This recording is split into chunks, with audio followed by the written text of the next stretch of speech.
Crusader Conversation, where everyone has a story. Hello, everyone, and thank you for joining us on this newest edition of Crusader Conversation. I am your host, Ricky Cody, and today I am joined with two very lovely members of our community, new faces to Valparaiso University Television. I have with me Steve Antonetti, who is the well, first off, we're talking about Valparaiso today, and Valparaiso has been a part of the Valparaiso community for over 20 years and is going to be revamped and really completely redesigned with all new equipment on the playground and stuff, and we're going to discuss that today. But as I mentioned, I have Steve Antonetti, who you're Director of Business Operations for Valparaiso, right, and then as well as Kay Frutascia, just love saying that last name, all right. Who is the co-general coordinator for the project. Thank you guys so much for joining us today. I really do appreciate it. Glad to be here. Thank you for having us. So Valparaiso, many students who have been here for quite some time may have even went and saw it prior to it being revamped and redone. What's the idea behind Valparaiso? Valparaiso was the most amazing experience I ever had. When we moved to Valparaiso in 1988, shortly after that, my husband got involved in the park department, and they were embarking on a project to build a new playground. But as John Seibert, the park department director, often says, you can hire any company to come and build a playground, but we wanted to build community. We want to pull people together. And in 1994, that's exactly what they set out to do, is build friendships, build community, build the spirit of Valparaiso. Right. And we had three coordinators at that time. Art Malasto, who was the CEO of Porter Hospital, was the general coordinator, along with a young man who was not even in city council at that time, named John Costas, who is now our current mayor, and Chuck Welter, who was the president of First National Bank. So they were the three coordinators in 1994, and they pulled together a team. I was lucky enough to get to be involved in '94 right, as one of the co-chairs of the Children's Committee. And that brings us to the point of how this park is designed. The park is designed by the children of Valparaiso. Which is awesome, because I mean, who has the final input on whether or not it's going to be fun or not? Are the children. Right. Who knows what they're looking for? Right. Who knows, you know, what do they want in a park? So in 1994, that's what we did. We went to the children, we got their ideas, they submitted drawings, we had meetings with a company is Leathers and Associates is the name of the company that we worked with. They don't build the park. They do send a couple of representatives here to help guide us through the process, but they have an amazing manual that helps us to know how to organize ourselves as far as volunteers, the children, the food, the tools, and the construction, et cetera. But we do the building ourselves. And so in '94, we had about 2,500 volunteers. Wow. And we expect to have every bit of that this time, up to maybe 3,000 or more. We want everybody, including yourself, right, to be involved in this park, because you're here for a little while at Valparaiso University, but this is going to touch you for the rest of your life. You're right, going to do some really cool things. And when I've spoke to many alumni who have come back, especially because we're entering homecoming season, who have gone there before in the past and are bringing their children back, as just to see what that's like. And granted, they would have the privilege of that homecoming weekend to be able to see the new development of the park being built, because the idea is that this is going to be built in a matter of days. 6 days. 6 days for completion. We'll start October 6th. It will be finished October 12th. There will be a few finishing touches. They'll have to pour some of the poured rubber surface after, but essentially the park will be built in 6 days. So I've been to the park before. What was the need for the change? Why was there a need to be revamped? Was it just wear and tear, or was it time for something different? The park itself was amazing, and it was designed by the kids, and it had the Viking ship, and it was personalized to Valparaiso. It was named by the children. They submitted names and came up with Valparaiso, voted on it, and that was the name that was selected. But the wood of the park it looked good, but it was very expensive to maintain. It was starting to get splinters. As a matter of fact, not long before we started, a parent came into the park department with a child who had a pretty good sized splinter and said, you know, this is what happened. We also talked to a lot of young parents in their 20s and 30s, and they said, we like the park, but the wood is so thick that if we have a child over there, we can't see them, you know. So for safety reasons, they were worried about supervising their kids. And then we talked to our special needs community, and the park was amazing, but it was not really accessible to everybody. So we wanted to get it was 20 years, we thought, isn't this the perfect time to sure. correct these things? So we're going to be using recycled materials. The park will be accessible to everybody, and this is not only people with disabilities, but young moms with strollers, someone like yourself who might be on crutches because you sprained your ankle, a grandparent who's trying to go with their their grandkids. So it will be accessible. It will be greener because the materials are all recycled. That's awesome. And it will be very colorful. We are increasing the visibility not only of the playground itself, but the whole park area, which if you've been over there, you've probably noticed that there's a nature preserve on the corner with hundreds of trees. Oh, yeah. But it was overgrown. It was full of poison ivy.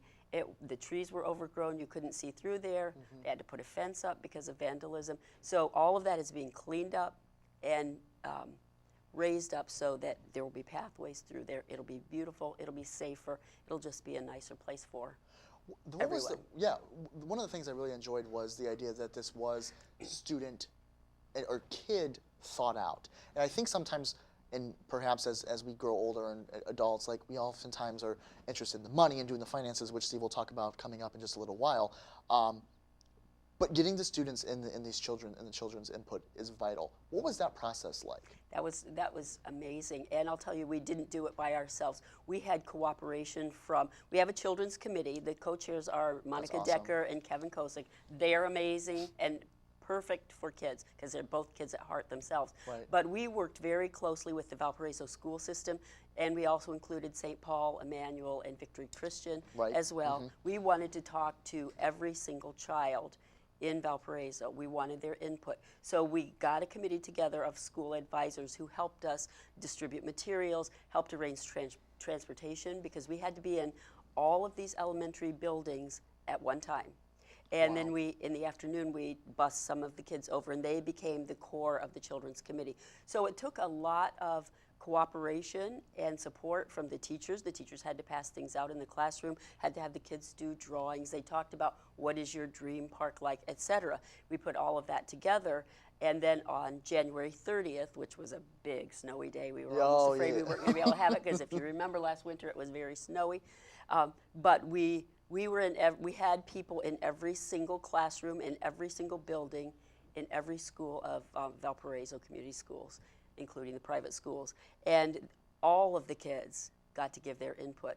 That afternoon, they got to meet with the park designer and give a little bit more input. Between about 1:30 and 6 that evening, she completely drew the schematic of the park based on what the kids had said. It was an amazing process. And that evening at Thomas Jefferson Middle School, all the families and anybody in town was invited, especially the kids. The kids sat on the floor as the designer's talking to them, and she's getting ready to reveal the drawing. The kids were back over, by the bleachers when we started. By the end, they kept inching up. Pretty soon they're like right here, and they're going like, that was my idea. Right. I said that. Yeah. I wanted that slide. Yeah. And it was just so cool. Their faces lit up. And if you look back through some of the PR that went out in the papers, there's a couple of pictures of the kids' faces that evening. Undescribable. They were really priceless. They were so cute and so excited. And this is their park. It really is their park. That's awesome. And that they can, 20 years from now, 25 years from now, be the ones like bring their kids here and be like, this is what I designed and was able to be a part of it. And I think that's awesome. I think it speaks a lot about the community, which we're going to talk about, as well as how much this costs. This was a huge undertaking for the members of the community, as well as how can students at the university get involved. We'll talk more about that coming up. I'm going to be joined back in just a few minutes with Kay and Steve. Stay with us. You're watching Crusader Conversation here on Channel 82. One of my favorite things is the singing box, and I like the twirly slide, and I don't know what really is my favorite. I like all of it.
Hello, everyone, and welcome back to Crusader Conversation here on Channel 82. I'm joined with Kay and Steve.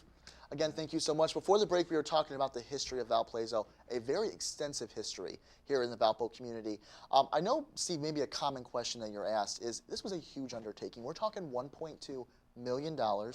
And we were talking in between the break that that money does not go just for the park itself. And how is this money being provided? Is it paying through taxpayers? Can you elaborate a little bit on that? Well, good question. No taxpayer dollars on this. This has been privately funded, and it's really kind of the amazing part of it. As you can imagine, I've just been blown away by the generosity of our community in terms of how they've all contributed and stepped up. We're talking corporations, large and small, individuals. We're talking even our kids committee had things like lemonade stands. So it's been a really grassroots effort in all phases. So we've been really, really lucky to have what we have so far. We still need to finish up the project, and as Kay mentioned, there's other things that we'd like to do if we had the funds to do them. Right. Not taxpayer dollars. The donors that are privately donating, do they have like a connection with the park? Is that what kind of made them feel a little bit more, incentivized them to actually to donate, or was it just people who are part of this community who knows that Valparaiso actually does great things for our community? I think the answer is yes to both of those. Okay. Because a lot of the people who have donated have either children in the community, were connected in 1994, have a connection to the parks, or just love Valparaiso. Valparaiso is a great place to live. And our biggest donation was $250,000 from the Olympidus family, who owns Family Express. They are providing breakfast for all the 3,000 volunteers every single morning of the build. So that was amazing. They're not the only big donor, but they were the first to step up, and they've been the biggest. And it's families like that. They have 3 sons, and then they have grandchildren. They want their family to keep learning how to give back to the community. We need to keep this spirit of Valparaiso going by passing the torch to the next generation. And I think you you alluded to something that's really important too, is that while it is a park, there's so much more here. The idea that you have community members coming together, people who have maybe not even been a part of the Valparaiso, I mean, you coming back into this community back in the 80s, and immediately got sucked into the family atmosphere across this town. And being a student here, we see that too, and I think that's just absolutely phenomenal. Well, I know that even speaking to the funds that we've raised and the people that have stepped up, people understand, they get it, that parks are more than just parks. They're a connection to the community. And really a bellwether of how a community is. It's not necessarily the vibrancy of the downtown or whatever, but it's all, the parks are always a part of the whole picture. So our donors really get that. And quite honestly, for myself, we moved here about 19 years ago, so we missed the first build. But really, when you look at why you want to choose to live in a community, you look at things like parks and schools, of course, and all those types of things. But this is it's a social fabric that bonds people together, which is what the mission of parks are. Right. My favorite show, is kind of like a little, is Parks and Rec with Amy Poehler. Okay. And she has a quote in Parks and Rec, and I think it was like, people come to Pawnee for the parks. And it's funny because like Pawnee is in Indiana and stuff too, but like, and it is. I find, and from my research that I've done, is that the people who are involved in not only Valparaiso, but as well as the parks department in general, have such it's almost like they have a whole different view on life. It's like, in this case, about the kids. It's about the kids, what the kids want, and I think that's I don't know. It's about the kids, it's about the community, and there's a very good working relationship. As I said, with Design Day with the children, we had a great relationship with the schools, with Central Park Plaza downtown. There's a great symbiotic relationship between the parks and the city, the parks and the school, the parks and the community, and it is very important, for the health and well-being of a fit city, which we want to be. The old park was a huge part of the city and the community, but a lot of people might be concerned about, are we tearing everything away? There's some sentiment and some history with the old park. I know we had talked during the break about the handprints. Are some of those things, those items, those actual objects going to be somehow involved and put into the new park? They will be integrated into the new park, some of them. The playground itself, as I said, the wooden structures are gone. The footprint is changing. It's moving where the parking lot is. They're putting the playground there and vice versa. So it's changing a little bit. So most all of that is gone, but the biggest question I get is about the handprints, because a lot of the people, as a matter of fact, who are on the committee right now were kids then. When we opened the time capsule, we opened an elementary yearbook, and we see a picture of Drew, who's one of the guys working on the faceplates. He was a little boy in elementary school. His handprint is there. Now he's on the leadership team. So this is a lot for people to want to maintain their memories. So the handprints are exactly where they were. They are not moving. Awesome. They are not shifting. They are not changing. Because for one thing, they're made of ceramic tile. They're a little bit Physically, fragile. it's hard to- So it's very, very hard to. And over the 20 years, the park department has tried very hard to maintain the integrity of the handprints. My own sons both have their hands there, and I've taken their sons over and taken their picture of their little hands by their dad's hand. It's very cool. You made mention of the picture. We're going to take a quick commercial break. When we come back, the faceplate, Steve, you're going to talk about that and how students can actually, or how students or even people involved in the community can buy these faceplates. That and how can students get involved here on campus? Coming up right after this. On a campus plagued with terrible weather, Valpo students suffer from boredom with no motivation to leave their room. They begin to search for free movies and stumble upon Valpo's new free movie streaming website, where you get unlimited free access to recent movies like Despicable Me 2 and Jobs at the tips of your fingers. So if you're feeling bored, then don't wait. Grab some friends, find a seat, and enjoy a movie on movies.valpo.edu. Good morning, Valparaiso University. What's a better way to start your day than with a new jam? And WVUR has just what you need.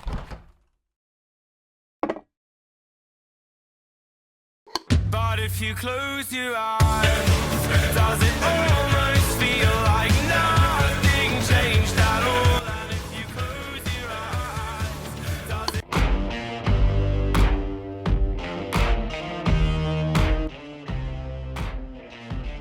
If Daniel won't change your mind, baby, right. Broadcasting sports, news, weather, and music on air, online, and on campus.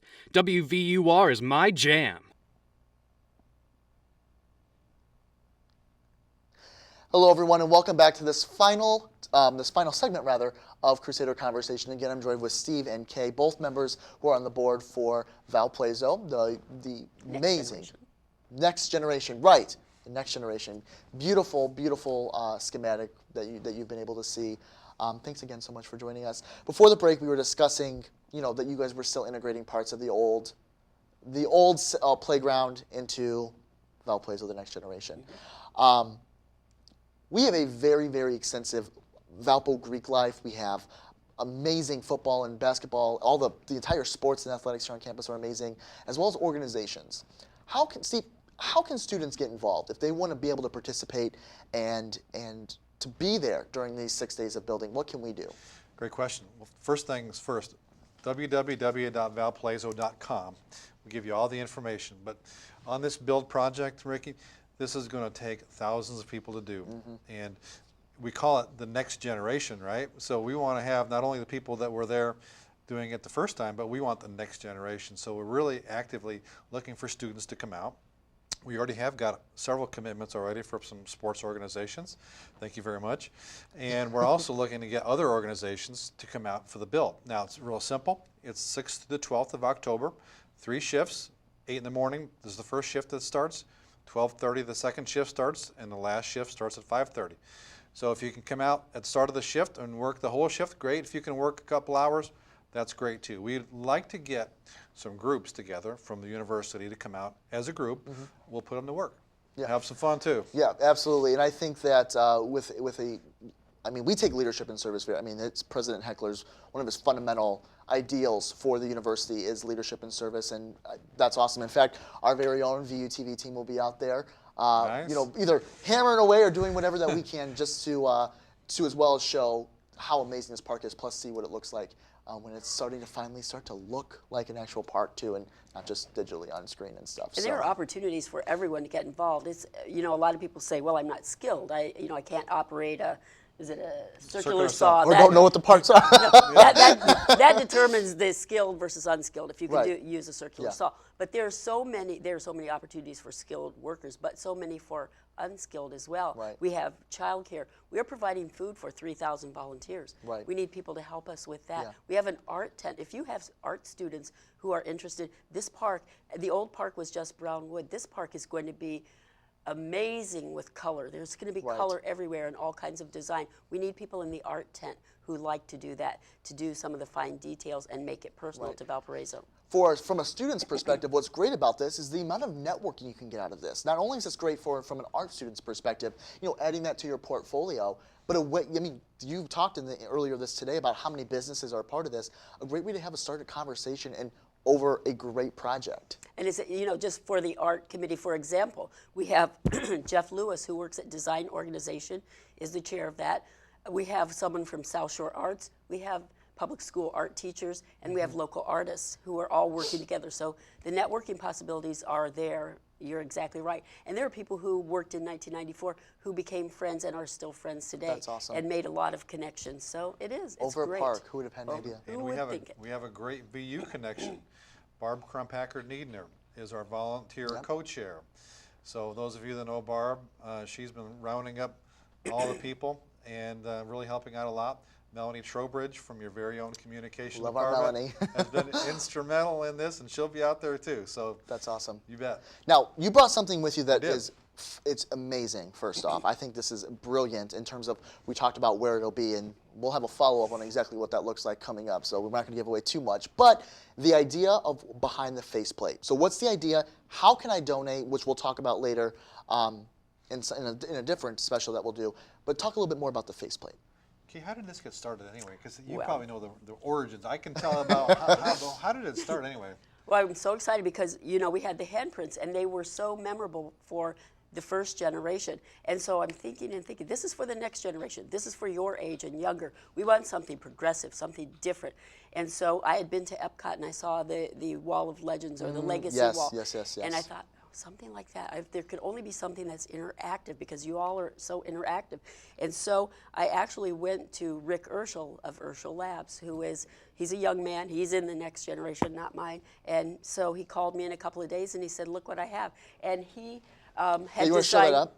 he had designed this laser-etched stainless steel faceplate. You can take a picture on your iPhone, Yeah. send it in, and have it etched. He's donating all of these plates for Wow. the families. And then I said, but how can we make it interactive? So I talked to the people at Task Force Tips. Stuart McMillan said, how about a QR code?